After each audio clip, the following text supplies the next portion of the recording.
अरे भाई नंगा पुंगा हो ऐसा क्या बोलता है? हाँ? पता खड़ा है। सामने जाके हाँ? पति को भी ढेर कर दिया उसके बाद नंगा पुंगा होता है नहीं पता। इधर मंडी करो। कौन अंत से आया इधर देख सामने। शाम के 6 बजे ये जो शख्स खड़ा है टकटकी निगाहें लगाकर एक कब्र को बड़े ध्यान से देख रहा है। उसका मकसद ये है कि एक ताजी लाश को किसी भी तरीके से चुरा कर उसके साथ गंदी हरकत करनी है। और ये जो लाश एक औरत की होनी चाहिए, लाश 3 से 4 दिन पुरानी नहीं होनी चाहिए, नहीं तो उसमें से भयंकर बदबू आएगी और ये कुछ भी नहीं कर पाएगा। और इस इंसान ने जानबूझकर एक ऐसे समय को चुना कि उस कब्रिस्तान में कोई भी आसपास आपको नजर नहीं आएगा। ये उस टकटकी निगाहें लगाकर देखने के बाद वहां से वापस लौट जाता है और कुछ सोचते हुए उस कैमरे के फ्रेम से गायब हो जाता है। इसके बाद कहानी आती है कि उस कब्र को उजाड़ दिया गया है और एक कब्र को नहीं 2 से 3 कब्रों को उजाड़ा गया है। लेकिन जब अंदर की कहानी पता लगती है कि रात के अंधेरे में ये जो शख्स आपको अभी कपड़ा पहने हुए नजर आ रहा है, हम आपको दिखाएंगे इस डिकोडिंग क्राइम में कि किस तरीके से वो कपड़े उतारकर नंगे बदन रात के अंधेरे में कब्रिस्तान में यहां से वहां चल रहा है, कैमरों को छुपा रहा है। और कोई कहे कि मेंटली बीमार है तो ऐसा नहीं है, क्योंकि उसने कैमरों को एक तरीके से छुपाने की भी कोशिश की थी, एक ऐसी नाकाम कोशिश जहां पर एक दूसरे कैमरे ने उसे पकड़ लिया। लेकिन आपको बता दें कि लाश को निकालने के बाद, जो औरतों की जो ताजी लाश होती है उनको निकालने के बाद उनके साथ गंदी हरकत तो जरूर करता था, लेकिन इस शख्स पर और कहें हमारे देश में अगर कोई इंसान किसी मुर्दा के साथ रेप जैसी घिनौनी वारदात को अंजाम देता है तो उसे कोई सजा नहीं होती। और क्यों नहीं होती बताएंगे इस डिकोडिंग क्राइम के जरिए। लेकिन उससे पहले समझिए कि किस तरीके से एक सनकी ने लाशों को निकालने की कहें सिलसिला ही कर दिया था। अलग अलग वक्त पर अलग अलग कब्रों से वो लाशों को निकालता और मौज करने के बाद उन लाशों को वहीं पर छोड़कर भाग जाता। क्या है अंदर की कहानी, तफसील से जानिए। तो ये जो तस्वीरें आपने अभी अभी देखी और इस वक्त भी आपकी स्क्रीन पर चल रही हैं, ये मध्य प्रदेश के खांडवा से सामने आई हैं। और जिस शख्स को आप कैमरे पर देख रहे हैं उसका नाम है अयूब खान, उम्र है 50 साल। ये शख्स दैवीय शक्तियां पाने के लिए, क्योंकि इसने एक तांत्रिक क्रिया सीखी और इससे समझ में आया कि अगर ये महिलाओं के साथ, वो भी मरी औरतों के साथ, उनकी लाशों के साथ रेप करेगा तो इसकी जो शक्तियां हैं वो बढ़ जाएंगी। और तो और इस शख्स ने इतनी घिनौनी साजिश रची, इसने ऐसा प्लान किया कि इसने बाकायदा अमावस्या की रात को चुना इन कब्रों में जाने के लिए, इन कब्रों से लाशों को निकालने के लिए, ताकि जब भी ये मामला उजागर हो, लोगों को पता लगे, तो सबको ये समझ में आए कि अमावस्या की रात है और इस रात अगर कोई भी कल्ट परफॉर्म किया जा रहा है, कोई भी ऐसी चीज़ की जा रही है, तो उसके पीछे किसी हिंदू तांत्रिक का हाथ हो सकता है। दरअसल आपको सबसे पहले ये जगह दिखाती हूँ, ये तस्वीरें देखिए, ये कब्र की तस्वीरें हैं। यहाँ पर कुछ लोग मौजूद हैं और इस कब्र को, जहाँ पे इस शख्स ने खुदाई की, औरत की लाश बाहर निकाली, उसके साथ रेप किया, उसके बाद उसे आधा अधूरा दफना दिया, अब फिर से उस कब्र को ठीक किया जा रहा है। यहाँ पर चटाइयाँ थी वो बिखर गई हैं, पत्थर बिखर गए हैं। और इस पूरे मामले की शुरुआत होती कुछ ऐसे है कि लगभग 17 मई के आसपास एक शख्स हैं जिनके घर में जब उनकी बुआ का देहांत हुआ और उसके बाद जब वो उनकी लाश को दफनाया जाता है, और तभी होता ये है कि अचानक से वो देखते हैं कि शाम तक जो लाश है वो निकाल ली गई है, मिट्टी इधर उधर हो गई है और उस लाश के पैर से नीचे के हिस्से और यूँ समझिए कि जो मुंह होता है उसके साथ गंदा काम किया गया है। ये समझ में आया, पुलिस को इन्फॉर्म किया गया, उसके बाद दोबारा जो कब्र है उसको फिर से वैसा ही बनाया गया। अब ये सिलसिला 17 को हुआ, फिर 19 को और फिर 21 को फिर से हो गया। अब लगातार उस एरिया में इस तरह से खबरें आई कि एक शख्स है या ऐसा कोई आदमी है जो महिलाओं के साथ गंदा काम कर रहा है। वो देखता है कि जो औरतें जिनके घरों में हाल ही में किसी औरत का देहांत हुआ, उसकी लाश दफनाई गई है, तो आखिरकार जैसे ही लाश दफनाई जाती है उसके करीब 4-5 घंटे बाद, यानी रात को, एक शख्स है जो लाश को निकाल कर उसके साथ रेप कर रहा है, क्योंकि पैर का जो हिस्सा होता है, जो कमर से नीचे का हिस्सा होता है, वहाँ पर गंदा काम किया गया और मुँह में गंदा काम किया। ये सारी चीज़ें निकल कर सामने आती है। अब पुलिस बाकायदा प्लानिंग करती है उस शख्स को पकड़ने के लिए और लगा देती है जो कब्रिस्तान है वहाँ पर CCTV और लाइट। लेकिन उसके बाद होता क्या है, अब आप ये तस्वीर देखिए। ये जो स्क्रीन पर आपके वीडियो चल रहा है ये 21 सितंबर का वीडियो है। अगर समय की बात करें तो लगभग 8:10 हो रहे हैं।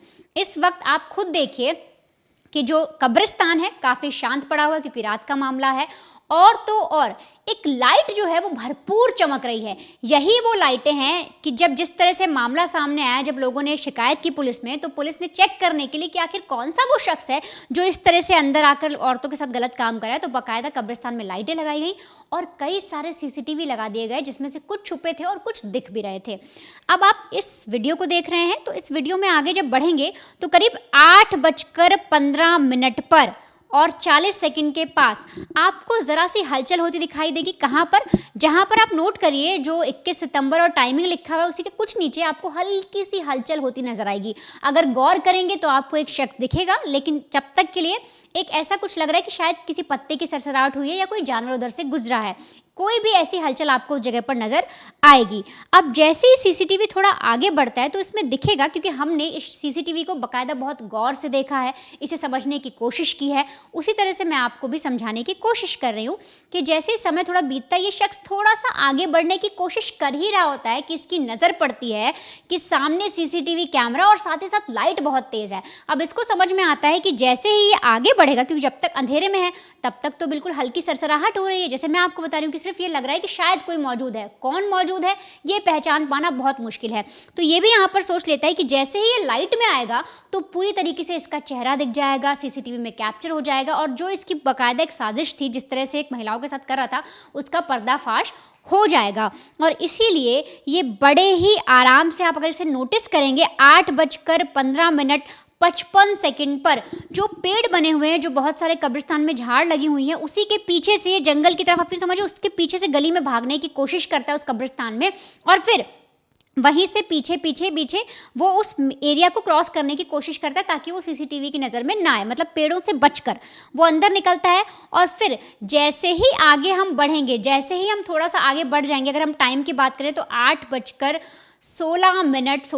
लगभग 30 सेकंड के आसपास ही आपको ये उस पेड़ों से बाहर निकलता दिखाई होगा। वहाँ पर कुछ हलचल होगी, लेकिन अब यहाँ पर ये थोड़ा क्लियर दिखाई देगा ये आदमी। इसके शरीर पर कपड़े आपको नहीं दिखेंगे और दिखेगा कि एक कपड़ा जो है वो इसके हाथ से लटक रहा है। अब वो कपड़ा क्या है वो भी आपको दिखाएंगे।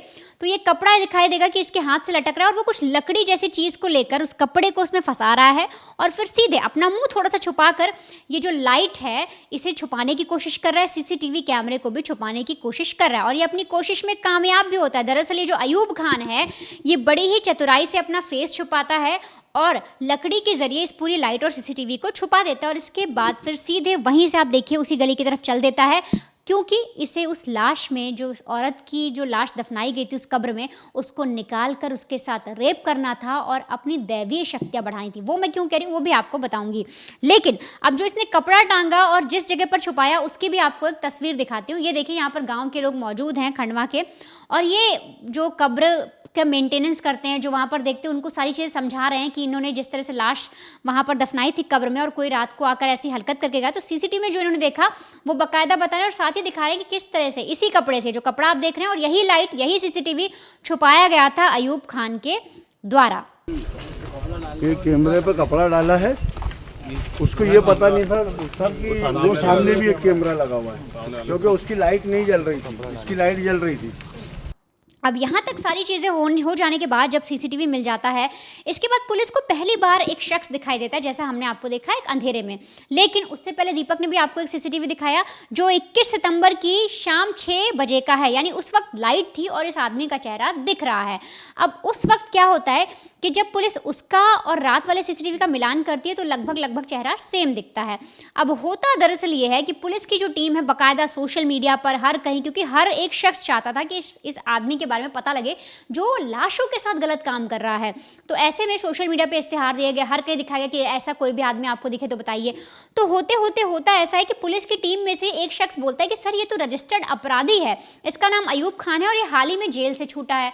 अब पुलिस जो टीम जांच कर रही थी उनको अपनी ही एक टीम मेंबर से जब ये सारी जानकारी मिलती है और फाइल खंगालते तो पता लगता है 50 साल का जो अयूब खान है वो आदतन अपराधी है, इस पर 11 और मामले दर्ज हैं और तो और ये भी पता लगता है कि इसने अपनी दोनों पत्नियों का कत्ल भी किया है। दरअसल अयूब खान ने अपनी एक बीवी को कुएं में गिराकर डुबोकर मारा और दूसरी को जिंदा जला दिया, जिसके बाद इसको उम्र कैद की सजा दी जाती है और 15 साल ये जेल में रहता है। और हाल ही में 15 मई साल 2025 को ही ये अपनी सजा पूरी कर वापस जेल से बाहर छूटकर आता है। अब देखिए 15 को ये बाहर आया और 17 को यानी 17 मई को ही कब्र के अंदर ऐसी ऐसी चीज़ें होनी शुरू हो गई। कब्रिस्तान में जो लाशें हैं उनको निकाला जाने लगा, उनके साथ गंदे काम किए जाने लगे और तब जाकर इसकी पूरी पोल खुलती है और पुलिस इसे अरेस्ट करती है। और अरेस्ट करने के बाद जब इससे पूछा भी जाता है कि तुमने ये सारी चीज़ें क्यों की, इसके पीछे मकसद क्या था, तो और क्या चीज़ें हो सकती है, कौन सी ऐसी बीमारी है, किस वजह से ये ऐसा कर रहा था, वो भी आपको बताएंगे। लेकिन ये पुलिस को बोलता है कि जब ये जेल में बंद था तो एक शख्स ने इसे तांत्रिक क्रिया सिखाई थी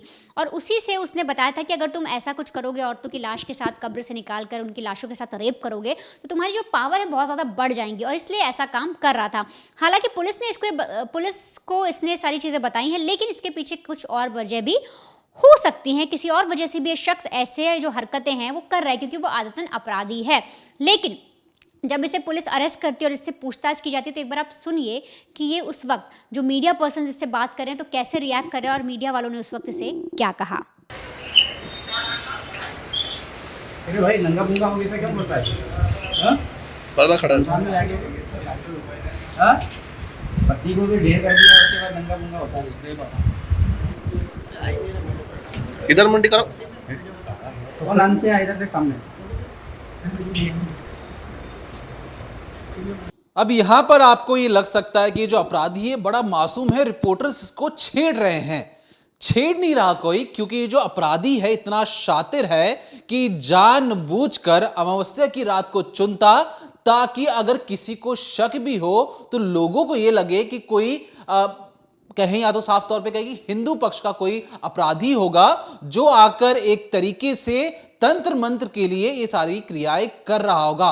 तो इसका एक मकसद ये भी था कि पुलिस बहकावे में आकर उसकी जो छानबीन हो वो कभी भी शक अयूब खान पर ना जाए, और इसलिए ये जानबूझकर रात के अंधेरे में, अमावस्या की रात को जहां पर रोशनी बिल्कुल भी नहीं होती चांद की, उस वक्त ये रात के अंधेरे में बिना टॉर्च के, बिना किसी रोशनी के ये अपने शिकार को पहले ही दिन में पक्का कर लेता और रात होते ही अपनी जो हवस की जो आग थी उसे बुझाने की वो कोशिश में लग जाता।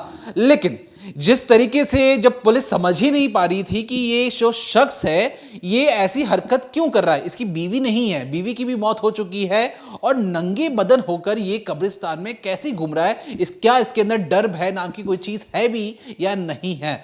तो पता क्या लगा कि ये जो शख्स है इस एक बीमारी है, उसे कहते हैं नेक्रोफीलिया। ये अंग्रेजी शब्द है, लेकिन अब मैं आपको इसको हिंदी में अगर अनुवाद करूं तो इसका मतलब ये होता है कि एक मुर्दे के साथ यौन संबंध बनाने या उसकी तरफ उसका आकर्षण होना। एक लाश के साथ कि ये लाश कुछ कर नहीं पाएगी, लाश किसी को अपना बयान नहीं दे पाएगी, उस लाश के प्रति आकर्षित होना, फिर उसके साथ संबंध बनाना एक तरीके की बीमारी है और इसे कहा जाता है नेक्रोफीलिया। इसे आप मेंटली इल मान सकते हैं कि कब्र की खुदाई कर लाश को बाहर निकालकर रेप किया जाता है। अब इसमें आप सोचेंगे कि भारतीय जो कानून व्यवस्था है क्या इसे कोई कठोर सजा इसमें मिल सकती है, तो आपको बता दें कि नेक्रोफीलिया के लिए कोई अलग से प्रावधान नहीं है हमारी कानून व्यवस्था में।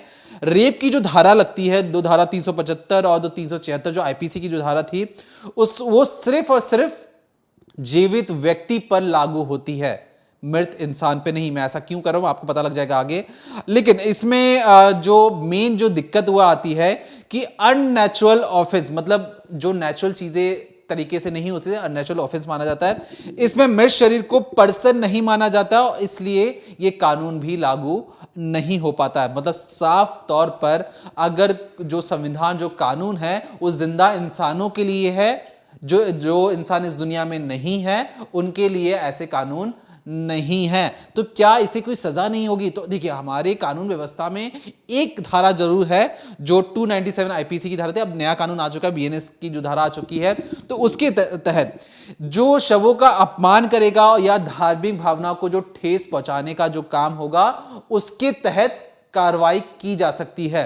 अब धार्मिक भावना को ठेस पहुंचाना और किसी लाश के साथ रेप करना दो अलग चीजें हैं, लेकिन सिर्फ और सिर्फ धार्मिक भावना को आहत करना, यही सारी चीजें इस पर लागू होगी और ज्यादा से ज्यादा उस पर तंत्र मंत्र और काला जादू करने का जो आरोप लगेगा उसके तहत उसे सजा मिलेगी। लेकिन रेप जैसी जो घिनौनी वारदात जो कर रहा है, जो परिवार एक अंतिम संस्कार करने के बाद जो अपने लोगों को दफनाता है, कुछ लोग जला देते हैं, तमाम जो चीजें होती हैं, अगर मान लीजिए कोई अपराधी लाश के टुकड़े करके भाग जाए, लाश के साथ कुछ भी उल्टी सीधी हरकत करे, लेकिन ऐसे कोई प्रावधान ही नहीं है क्योंकि वो इंसान अब इस दुनिया में नहीं है, तो उसके लिए कोई कानून लागू नहीं होगा और ये कहीं ना कहीं ये लूप होल है जिसे फिक्स करने की जरूरत है।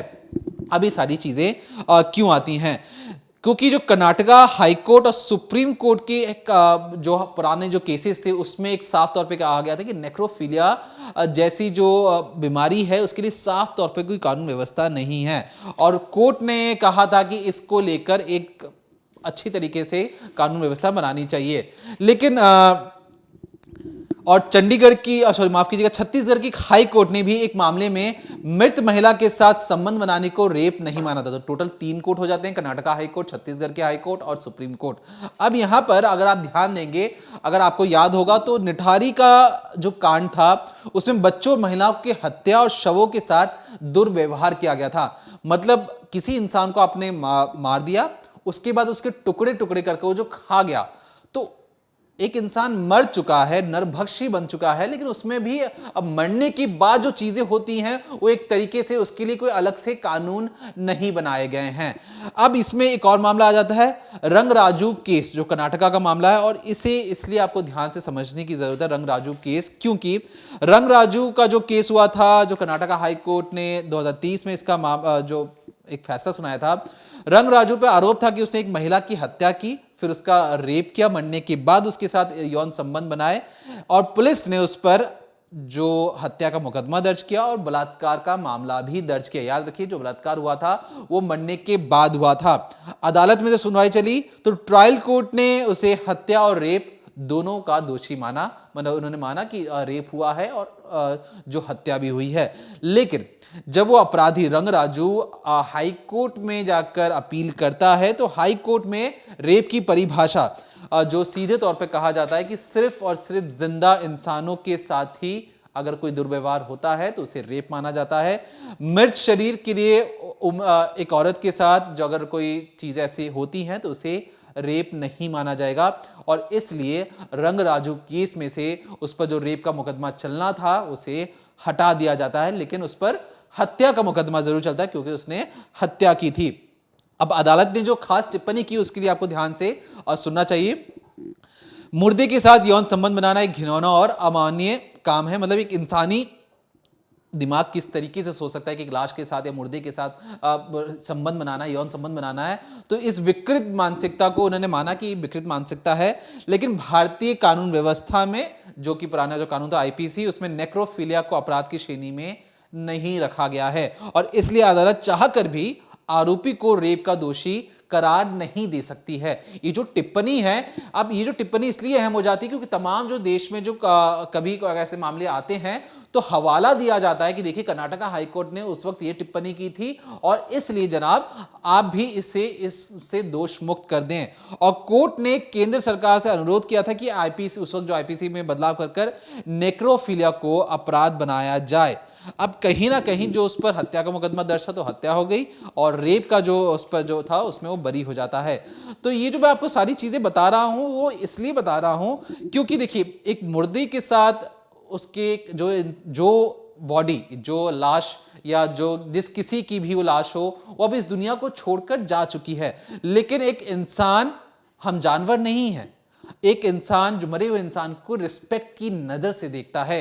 हमारे समाज में अगर कोई भी इस दुनिया में नहीं होता, हम उसके बारे में भला बुरा नहीं कहते हैं, सब अच्छा ही कहते हैं। लेकिन जब अगर ऐसी चीजें समाज के अंदर हो और आप कहेंगे कि मेंटली इल है, अगर आपने देखा किस तरीके से वो कैमरों को छुपा रहा है और किस तरीके से उसका दिमाग इतना काम करता है कि उसे पता है कि कैमरे कौन सी दिशा में, वो कब्रिस्तान के सामने खड़े होकर कब्र को देखता है और उसे पता है कि अगर ये सारी चीजें मुझे अपना शिकार कैसे करना है, और उसके बाद उसे कोई कहे कि मैं मेंटली इल हूं, तो गलत है। ये कहीं ना कहीं शातिर अपराधी होते हैं, इन्हें पता होता है कि इन्हें कब क्या कैसे करना है और किसके सामने भोलेपन की एक्टिंग करनी है। और इसलिए जब रिपोर्टर इसे छेड़ कर पूछ रहे हैं तो ये हकलाने लगता है, मुंह घुमाने लगता है, इसे आंखों में आंखें डालकर ये बात नहीं कर पा रहा है। और सोचिए ये जो चेहरा है इसके पीछे एक दरिंदा है, एक राक्षस है जो पता नहीं ये जिंदा इंसानों के साथ क्या करता होगा। ये मुर्दे के साथ अगर ऐसी हरकत कर रहा है तो सोचिए जो इसके सामने जिंदा इंसान घूमते होंगे उसे ये किस नजर से देखता होगा। और ऐसे लोगों को समाज में रहने का बिल्कुल भी हक नहीं है। ये हाल ही में जेल से छूटकर बाहर आया था और फिर से जेल के अंदर जा रहा है। और जेल में रहते रहते इसने तंत्र मंत्र वाली चीजें सीख ली। जेल होता है सुधार गृह, होता है जहां पे लोग ठीक होने जाते हैं, अपनी सजा को भुगतने जाते हैं, एक अपने आप में बदलाव लाने के लिए जाते हैं। यहां अपराधी तो पहले एक अपराध कर जेल के अंदर जाता है, वहां पे एक नया अपराध सीखता है और फिर जेल से बाहर आने के बाद उसी अपराध को बढ़ावा देने के लिए एक नया अपराध करता है। तो एक सिलसिलेवार तरीके से इन आदतन अपराधी को हमेशा हमेशा के लिए सलाखों के पीछे होना चाहिए। तो फिलहाल के लिए इस डिकोडिंग क्राइम में इतना। अगर आपके पास भी कोई ऐसी खबर या ऐसे आप चाहते हैं कि इन्वेस्टिगेशन हम आपके सामने लाएं और पेश करें और आसान शब्दों में आपको समझाएं तो कमेंट सेक्शन में कमेंट करके जरूर बताइए ऐसी कौन सी कहानी, ऐसी कौन सी क्राइम केस स्टडीज आप सुनना पसंद करेंगे जिसे हम कोशिश करेंगे हम पढ़कर आप तक जरूर ला सकें। तो तब तक देखते रहिए decoding crime, only on crime तक, मंडे टू फ्राइडे शाम 7:30 बजे।